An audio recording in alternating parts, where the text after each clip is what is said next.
Glória a Deus. Amados, abra sua Bíblia comigo no Evangelho de Lucas, capítulo 15.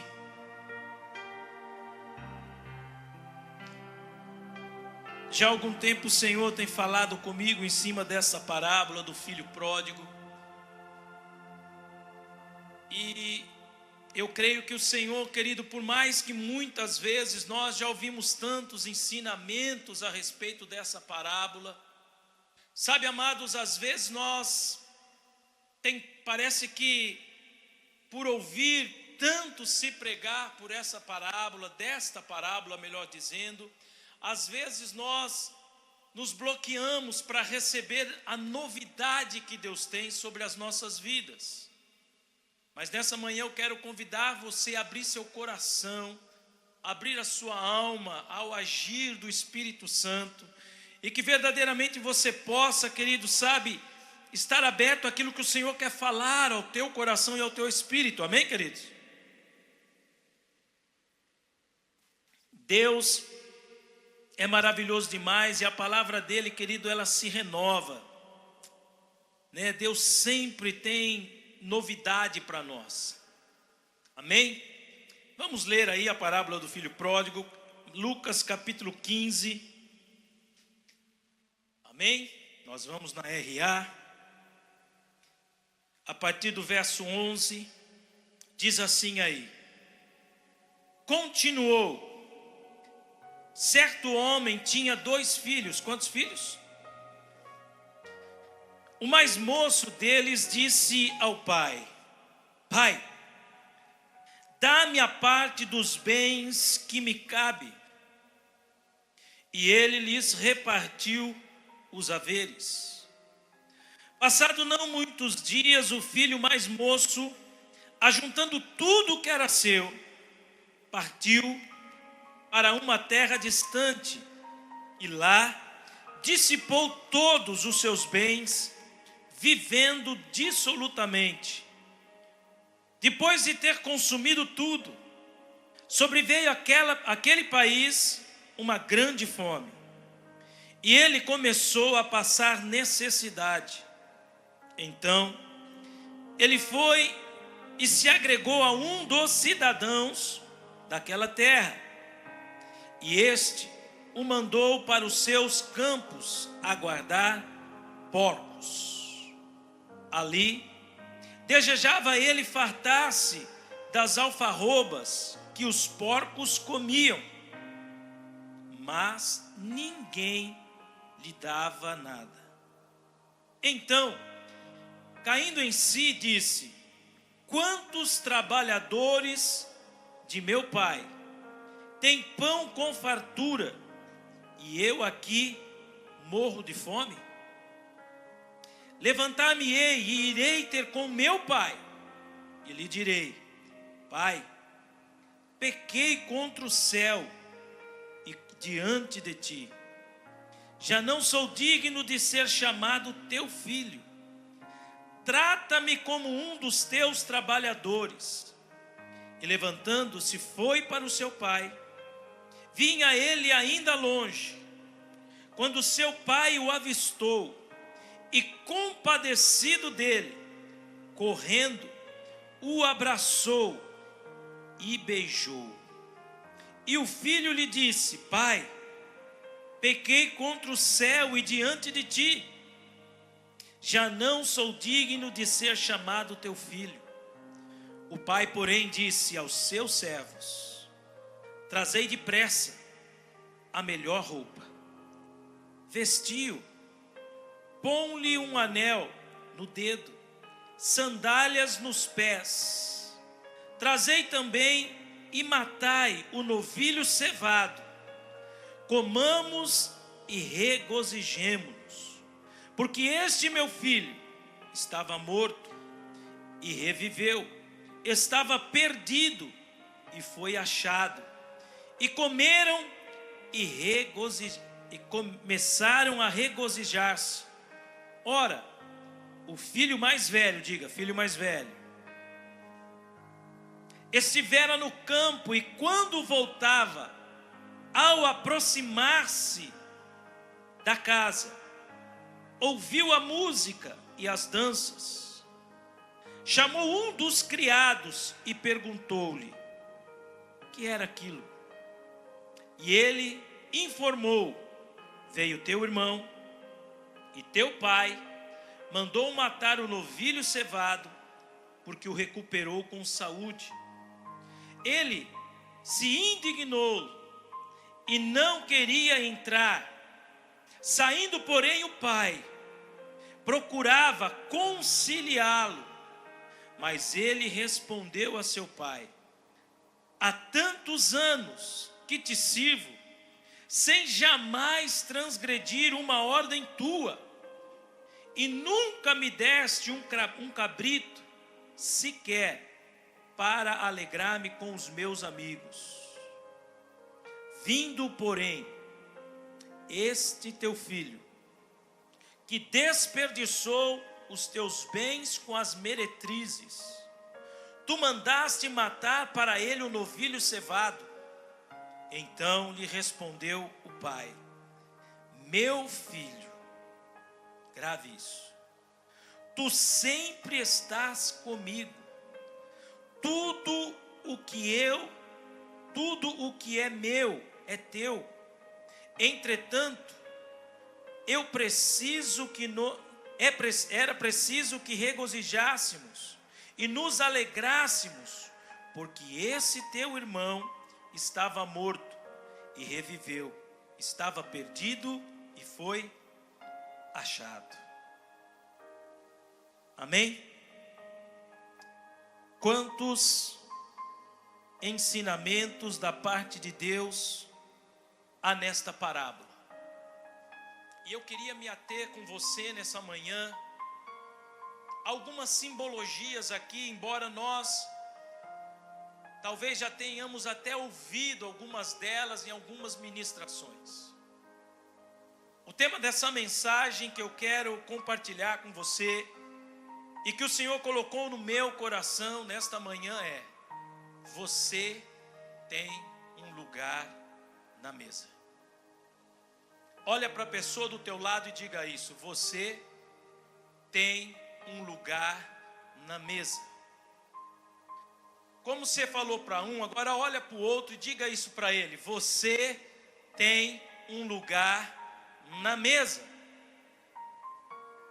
Querido, essa história que nós acabamos de ler, embora, como eu disse, muito ministrada para a questão no que diz aquele filho que vai embora, que está perdido, que está no mundo, muitas vezes usado para pregar, para alcançar almas para a salvação. Uma parábola ministrada por muitos, querido, que leva a pessoa a cair em si e voltar para a presença de Deus. Nós sabemos, querido, que Deus, Ele não só se revela através, querido, da palavra Logos, e vem com o rema sobre as nossas vidas, que é a palavra revelada. Mas Deus fala conosco através também da simbologia, da tipologia, da numerologia na Bíblia. Deus, Ele é multiforme em sua sabedoria. E quando Ele quer, querido, alcançar o nosso coração, Ele usa essa multiforme sabedoria para tocar, através da sua palavra, algo que ser humano nenhum consegue com a sua palavra natural tocar. Porque a palavra de Deus diz ali em Hebreus, que a palavra de Deus, ela é viva e eficaz. Ela é comparada a uma espada de dois gumes, que penetra até um ponto máximo do ser humano, aonde divide a alma e o espírito. Deus, Ele usa essa multiforme graça e sabedoria para ministrar a minha vida e a sua vida, para nos trazer para perto. E nessa manhã não será diferente comigo e contigo. Então, querido, eu convido você a abrir o seu coração, a abrir a sua alma e dizer: Deus, ministra ao meu coração e a minha alma nessa manhã. Fala comigo, Senhor, através da sua palavra. A primeira simbologia que eu quero, querido, me ater com você é o filho mais novo. Talvez você está pensando aí, mas por que você já não fala logo do pai? O pai vem depois. O filho mais novo. E o que esse filho mais novo aqui simboliza a muitos? Esse filho mais novo que a Bíblia nos fala aqui, ele representa, querido, aquela pessoa nova na fé, que ainda está caminhando com uma fé inconstante, que ainda a sua fé está variando diante das escolhas da vida, em escolher o Pai ou abrir mão da presença do Pai. O novo na fé, muitas vezes, querido, ele se enreda por escolhas que jamais ele deveria fazer. Ele toma decisões impensadas. O filho mais moço, ele representa muitas vezes aquele que talvez na emoção ele decide caminhar com a presença do Pai, mas por uma situação ele decide abandonar a casa do Pai. Esse filho mais novo, querido, ele traz para nós e mexe conosco, porque ele também requer um posicionamento. E o que eu posso aprender, uma outra coisa com esse filho mais moço, ele também se identifica com aqueles que ainda caminham na imaturidade de fé, na imaturidade cristã. É aquele que não cresce, é aquele que talvez aceita Jesus, mas ele só fez esse convite para o Senhor, mas ele não busca se aprofundar no nível de revelação e entendimento do que o Pai representa em sua vida. Esse filho mais novo, pela imaturidade, como eu disse, ele toma decisões impensadas. É aquele, querido, que se apoia, olha, eu aceitei Jesus, eu quero caminhar com Deus, eu quero andar na presença de Deus, mas o meu negócio com Deus é reaver aquilo que me cabe como herança. A sua caminhada com Deus enquanto Deus me beneficia, eu estou com Ele. A hora que eu decidi sair, abandonar o Pai, eu vou. Isso fala do quê? Imaturidade. Quantos e quantas pessoas, queridos, eles agem dessa forma? Quantas e quantas pessoas ainda, querido, têm esse tipo, vamos dizer assim, de comportamento diante de Deus? A imaturidade. Ele se identifica com aqueles, como eu disse, querido, que eles focam mais aquilo que Deus o beneficia. Enquanto Deus está me dando, enquanto Deus está derramando, enquanto Deus está fazendo, amém. Ele visa o benefício de si mesmo. Deus é bom, olha, Deus me deu uma nova casa, ó Deus me deu um novo carro, amém, Senhor. Olha, Deus me deu um novo emprego, glória a Deus, Senhor. Mas e quando as lutas vêm?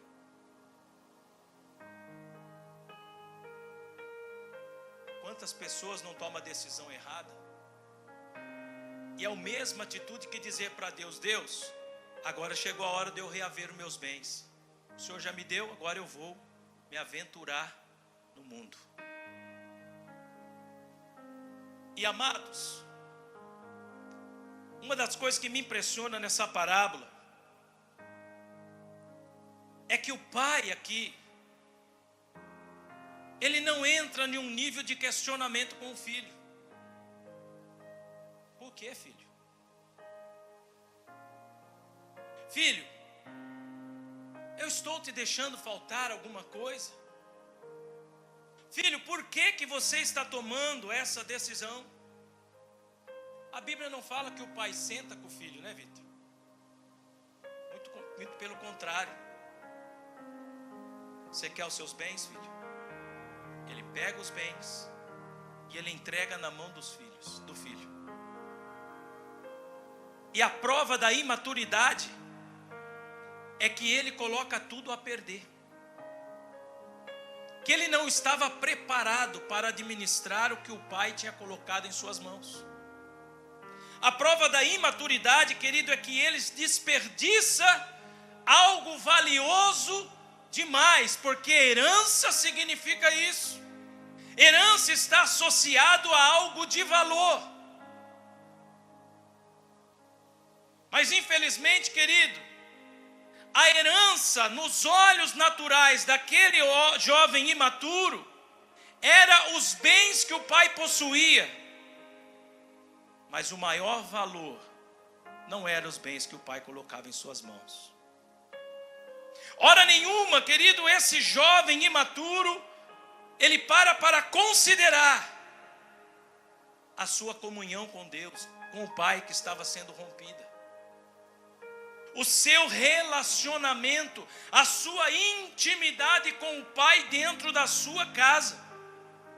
Hora nenhuma, querido, ele para ver aquilo que realmente tinha valor em sua vida. Não, ele abre mão, por conta da imaturidade. E amados, olha o que o apóstolo Paulo diz para mim e para você nessa manhã. 1 Coríntios capítulo 2, versículo 14.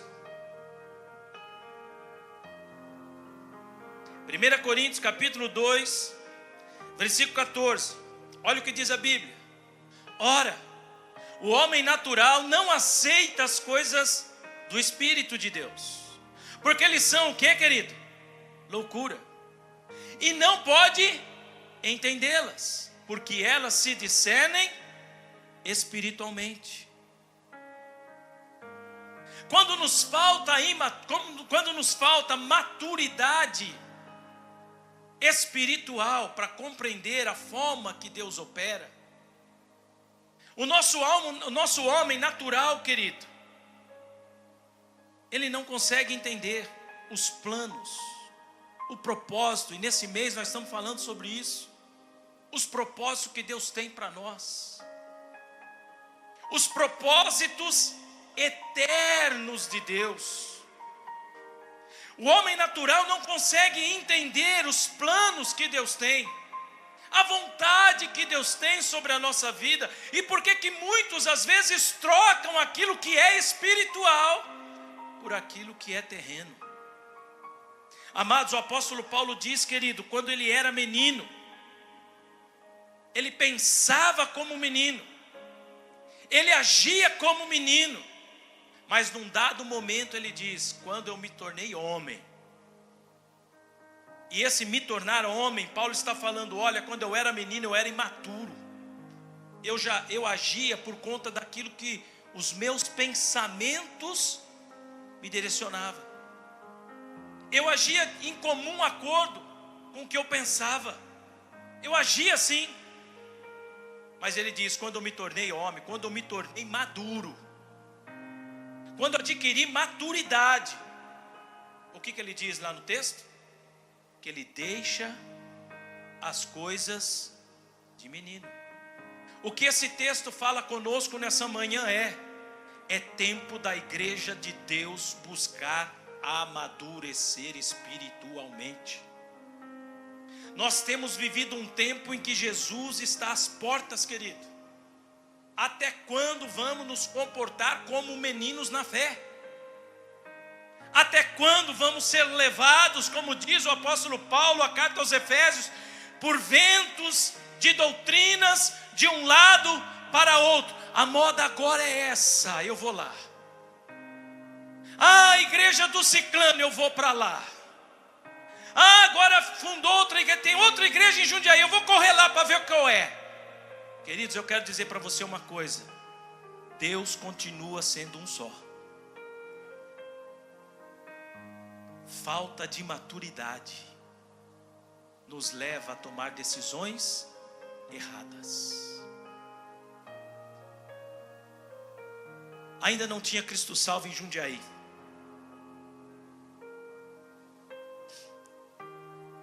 Isso em meados do ano de 2006, mais ou menos.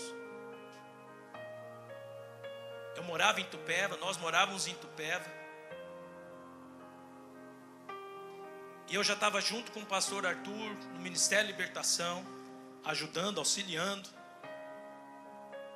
Praticamente um braço direito no ministério, no culto de quinta. Eu trabalhava em Jundiaí, aí eu recebi promoção na empresa, onde eu iria assumir um cargo de supervisão. E o diretor da empresa, mais o gerente da área a qual eu era responsável, que era manutenção, ele disse assim: Glauco, agora que você vai assumir esse cargo, nós temos uma casa para você morar aqui em Jundiaí. Então, você vai se mudar da cidade que você mora com sua família para cá. E quem que não quer uma proposta dessa? Eu me sentei, me lembro com o pastor Narciso, com o pastor Arthur, compartilhei com eles. E a maior preocupação que o pastor Arthur teve foi, falando comigo e com a Beth: e agora? Vocês vão congregar em outra igreja em Jundiaí? E agora, como vai ser o ministério? Aí eu falei para ele assim: Arthur, vai continuar sendo como está. Vou vir de Jundiaí para Itupeva. Mas você não vai buscar outro ministério, outra igreja, porque afinal de contas fica mais perto e fica isso? Eu falei: não. Sabe por quê? Foi aqui que eu entreguei a minha vida a Jesus. É aqui que eu nasci no reino de Deus. Foi aqui que eu tive a experiência com Deus. Foi aqui que eu ouvi a voz de Deus e entreguei a minha vida a Jesus. Eu estou alicerçado neste ministério. Foi através de joelhos da casa desses irmãos que pagaram preço para que eu fosse salvo, alcançado, para que a minha família fosse restaurada. Lágrimas foram derramadas em oração. Não tenho motivo nenhum para trocar de igreja. Nenhum. Aí eu vi o pastor Arthur fazendo assim. Isso fala de maturidade. Fala assim: maturidade. É algo, querido, que nós devemos buscar quando nós começamos a andar com Deus. Então, herança fala de valor, de respeito a um conjunto de valor. Nós devemos pesar aquilo que o envolve, tudo o que envolve, aquilo que vai ser comprometido através talvez das nossas escolhas e das nossas decisões. Diga assim comigo: é tempo de eu romper. Mas fala com fé. Diga assim: é tempo de eu romper com toda a imaturidade espiritual e buscar a crescer. Queridos, veja o porquê que nós devemos romper com a imaturidade. Por que uma pessoa que caminha de forma imatura espiritualmente, ela se torna suscetíveis aos ataques e investidas de Satanás? A Bíblia diz que esse jovem pega a herança, e o que ele faz? Ele vai viver a vida. Gasta aqui, gasta ali, gasta lá. Escolhas. A Bíblia diz que pouco tempo depois, diga comigo, pouco tempo. As escolhas baseadas na imaturidade dura pouco tempo. Esse jovem perde tudo. Há um outro personagem aqui que me chama a atenção nesse texto. É que quando tudo ali está perdido, a necessidade vem, a situação se apresenta, ele está ali, perdeu tudo. A Bíblia diz que se apresenta a ele quem? Um cidadão daquela terra. Diga comigo, cidadão da terra. Olha o que diz aí, querido, verso 15. Então, ele foi e se agregou a um dos cidadãos daquela terra, e este o mandou para os seus campos a guardar porcos. Às vezes nós ouvimos falar do personagem pai, personagem filho moço, ou pai, o irmão mais novo, o irmão mais velho. Mas eu quero mergulhar com você em cada um desses personagens. E o personagem cidadão da terra, ele simboliza aquele oportunista. Aquele oportunista que aproveita da fragilidade, das escolhas erradas que você fez, que tira vantagem de você. Já aconteceu isso com alguém ou não? Sabe aquele oportunista, querido, que olha, vê ali o teu casamento destruído, você desempregado. Aquele oportunista que fala, não, agora ele está assim, então vamos lá. Tira vantagem. E o interessante é que a Bíblia diz que esse cidadão, e naquela terra ninguém dava o que, querido? Para ele? Nada. O oportunista é aquele que nós temos que estar em alerta, porque ele vai tirar vantagem, mas não vai te dar nada, não vai agregar nada em sua vida. Eu vejo esse oportunista como um agente de Satanás, que muitas vezes se aproximam para sugar o que ainda temos, o que ainda restou. E nós temos que tomar muito cuidado, querido, porque a imaturidade não nos faz enxergar estes oportunistas. Nós não conseguimos discernir, nós não conseguimos entender. Lembra que eu disse, querido, que o homem espiritual, ele compreende as coisas espirituais, mas o homem natural, ele entende as coisas naturais. Ele não consegue entender espiritualmente o que está por detrás daquele oportunista. Às vezes fala, não, é um emprego, tá bom, vou aí. E vai indo. Quando ele vê, ele está cada vez mais longe da casa do Pai. Estão entendendo o que eu estou dizendo, querido? Deus, o Espírito Santo falou algo no meu coração. Deus, Ele não interfere nas nossas escolhas. Grava isso ou escreva isso que eu vou dizer para você. Deus não interfere nas nossas escolhas, mas Ele usa as oportunidades para nos fazer crescer espiritualmente. Talvez, querido, você tomou decisões em que Deus não interferiu nas suas escolhas. O pai não interfere na escolha do filho, sim ou não? Ele permitiu o filho, você quer o bem? Está aqui. Pai, estou indo embora. Ele não falou nada. Eu imagino aquele pai até dando um beijo no filho, talvez até abençoando o filho. E ele vai. Assim é Deus. Deus não interfere, querido, na minha e na sua escolha por conta do livre-arbítrio a qual Ele nos deu. E essa questão do livre-arbítrio é algo tão sério, querido, que às vezes a pessoa, impensavelmente, ele diz, não, mas eu tenho livre-arbítrio, eu posso fazer, eu posso ir, eu posso viver a vida. E quantas vezes eu já não ouvi isso? Eu posso viver a vida do jeito que eu quero, do jeito que eu penso, do jeito que eu acho. Mas afinal de contas, o que eu estou fazendo não está pecando, não estou errando. Até onde o livre-arbítrio é bom? Quem sabe dizer aqui?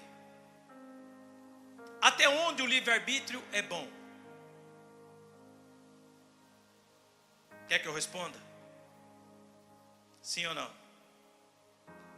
Até onde ele não nos leva a quebrar princípios espirituais. A partir do momento que uma escolha e uma decisão movida pelo livre-arbítrio te leva a quebrar um princípio, cuidado. Pondere, avalie, pense. Vamos lá, um pouco mais. O terceiro personagem é o pai. Diga assim, o pai.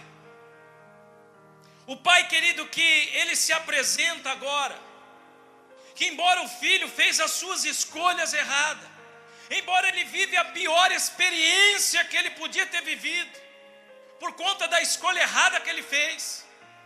Embora o filho, ele abriu mão de tudo, do relacionamento, da comunhão com o pai, da casa do pai, para viver a vida do jeito que ele quis.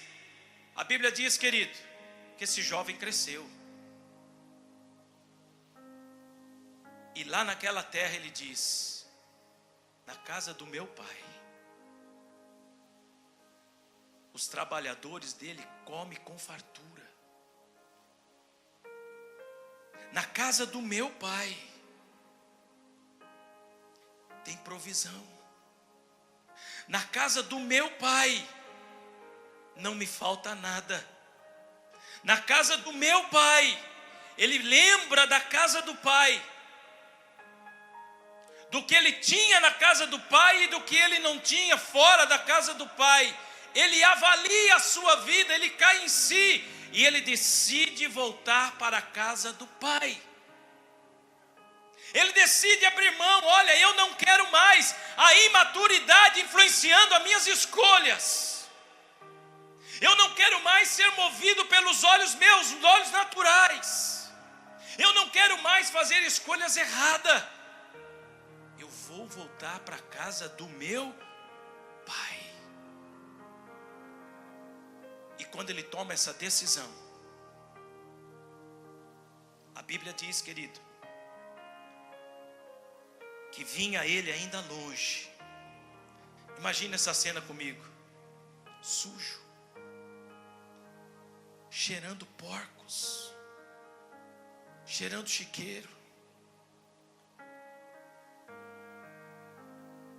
exalando o mundo. Mas eu imagino aquele pai se levantando, talvez daquela pedra ali na beira da casa, ele fazendo assim, e ele vendo o seu filho vindo, e o pai contemplando, e de longe ele fala: é o meu filho, ele está voltando. A Bíblia diz que esse pai, querido, ele se levanta, ele corre em direção àquele filho, não se importa com o cheiro do chiqueiro, da lama, da podridão que ele estava, das vestes sujas. A Bíblia diz que aquele pai abraça aquele filho. Você pode imaginar comigo, querido, ele abraça aquele filho, ele se reconcilia: filho. O filho abre o coração, ele fala: pai, eu pequei contra o céu, eu pequei contra ti, eu não sou digno de ser chamado teu filho. Mas eu imagino aquele pai beijando aquele filho. A Bíblia diz isso, querido, que ele beija aquele filho. O amor de Deus cobre multidão de pecados. Por mais que nós escolhemos errado, Deus continua de braços abertos, esperando por você e por mim a cada dia. Por mais que muitas vezes a gente fala: pai, a situação está sendo dura, o momento que eu estou atravessando não está sendo fácil, eu tenho tudo ao meu favor para dizer: pai, me dá os meus bens, eu quero ir embora, chega de igreja, chega de estar na casa, chega, Deus, não quero mais. O pai olha, mas ele dá um jeitinho de te atrair de volta.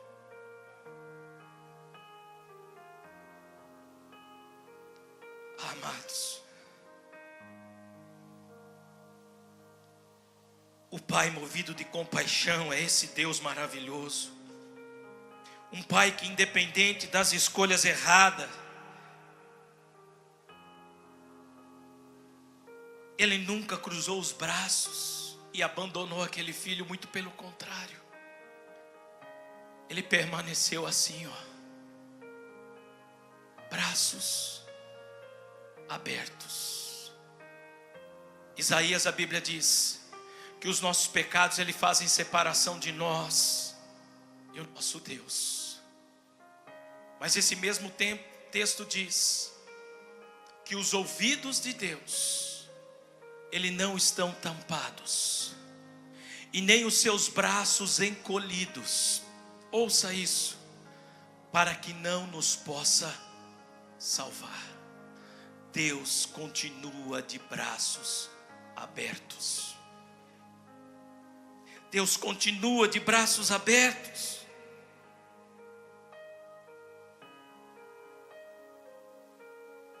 O Pai que o abraça, o beija, beija seu filho. Um pai que prepara a mesa e diz: filho,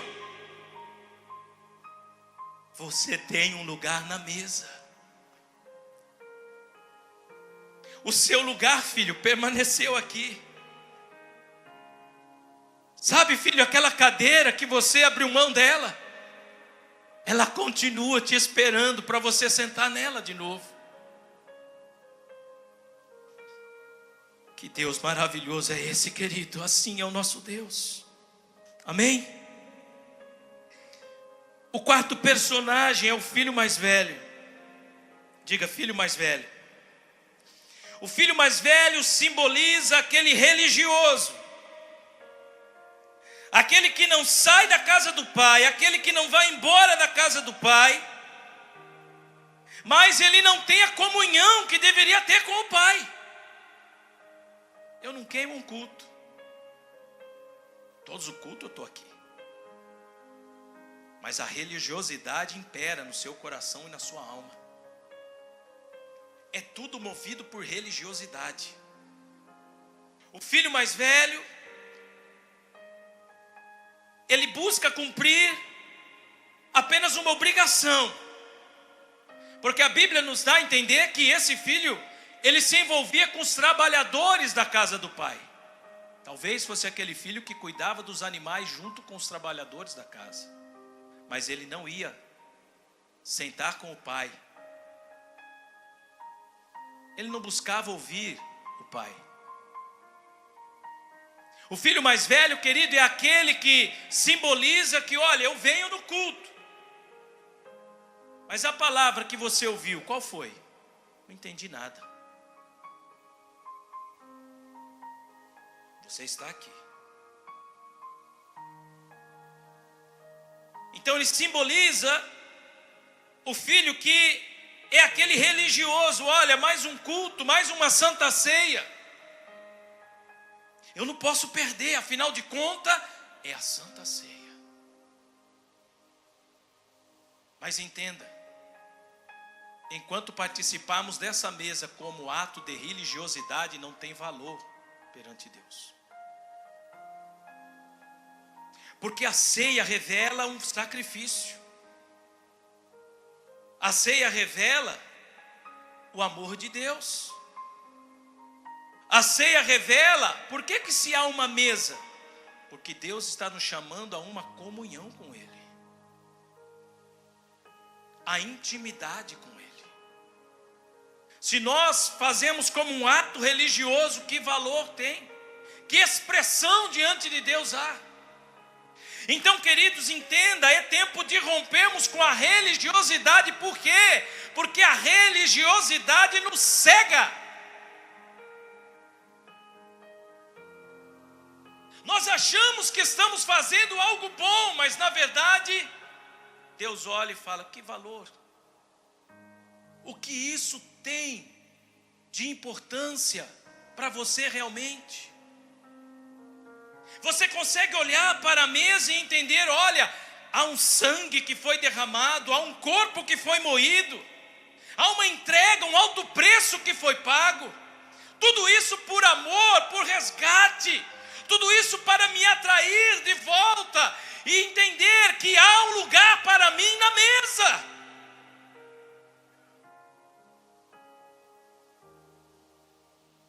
Até quando vamos rejeitar a mesa da comunhão, o lugar da restauração? A Bíblia diz, querido, que esse filho mais velho, quando ele chega diante da situação, de longe ele vem de lá do campo e ele vê: olha, o que é essa dança? O que esses irmãos estão cantando? Que louvor é esse que cantou? Começa a questionar. religiosidade. Que louvorzinho foi esse? Que palavrinha é essa? Culto para mim hoje.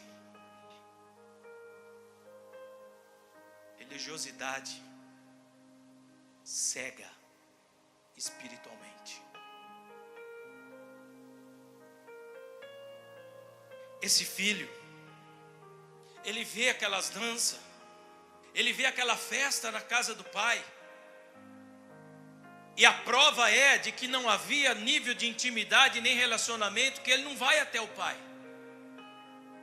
Ele não vai lá, pai, o que está acontecendo em casa? Aonde que ele vai, queridos? A Bíblia diz que ele vai até os trabalhadores da casa do pai.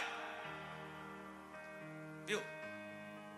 Ô irmão, que negócio é esse que esse líder está falando aí?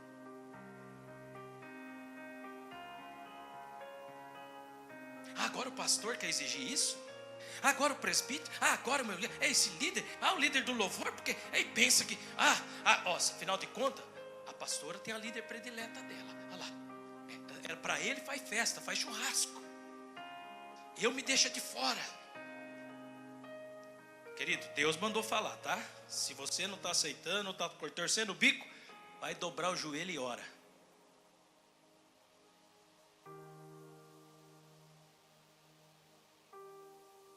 Meu líder, acaba a célula, sabe o que ele faz?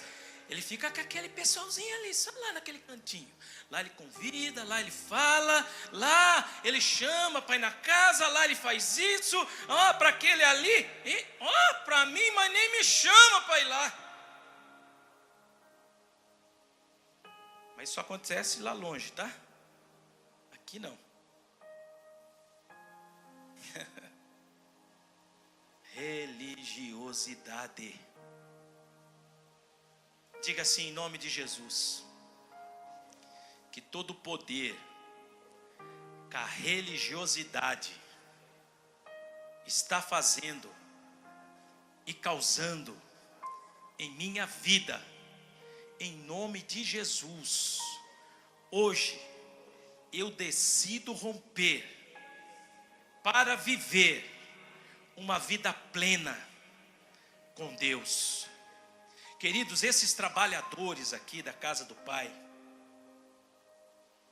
também tem um simbolismo forte. São agentes de Satanás que trabalham na mente das pessoas para influenciarem decisões erradas e para gerar, amargura e ressentimentos contrários no coração dos irmãos. Veja, o que o trabalhador respondeu para esse filho mais velho? Sabe aquele teu irmão? Aquele lá que desperdiçou tudo, que o teu pai deu a herança? Sabe? Então, o teu pai está fazendo festa.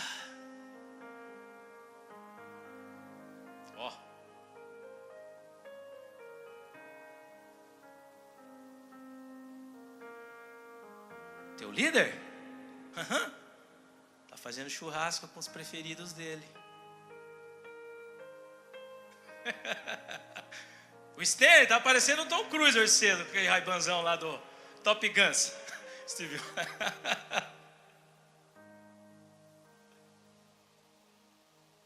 Ressentimentos que são gerados por trabalhadores do inferno, que trabalha para nos impedir de alcançar o propósito que Deus tem para a nossa vida. Trabalhadores que vêm gerar algo contrário, sim, na nossa alma, no nosso espírito, nos prender em cativeiros de amargura, de angústia. Em cativeiros que nós estamos com a nossa vida cegada, não conseguimos enxergar Deus agindo.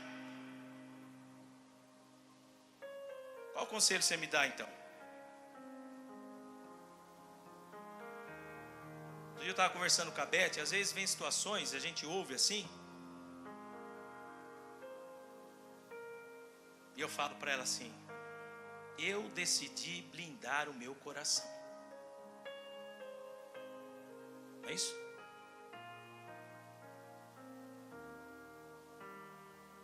São situações que às vezes os trabalhadores vêm. Lá, você viu? Meu coração está blindado. Minha vida vai seguir, vou continuar. Podia estar lá, não estou? Não chamou? Amém, glória a Deus, aleluia. Minha vida vai seguir. O curso da minha vida vai indo. Agora, quantas pessoas são paradas, paralisadas, impedidas e detidas de crescer e de viver o propósito que Deus tem por situações, querido, geradas por trabalhadores do inferno. Que vem gerar o quê? Olha lá, tá vendo? Chegou na igreja ontem, já está no ministério. Você viu fulano? Ó, a Ângela já provou ele entrar no louvor.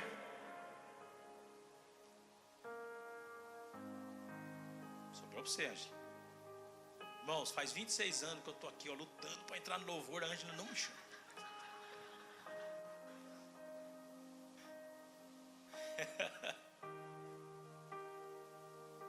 Tem jeito não. Agora ela contratou o irmão careca lá, cadê ele?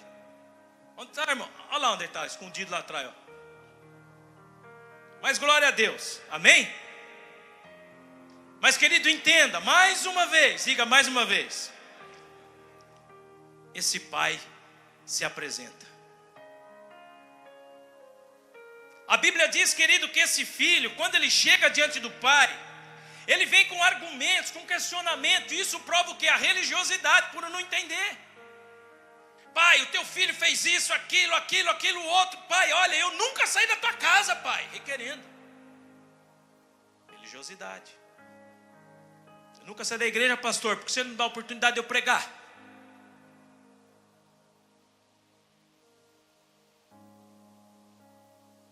Irmão, faz 10 anos que eu caminho com você nessa célula e você nunca me chamou para pregar uma palavra de sabedoria.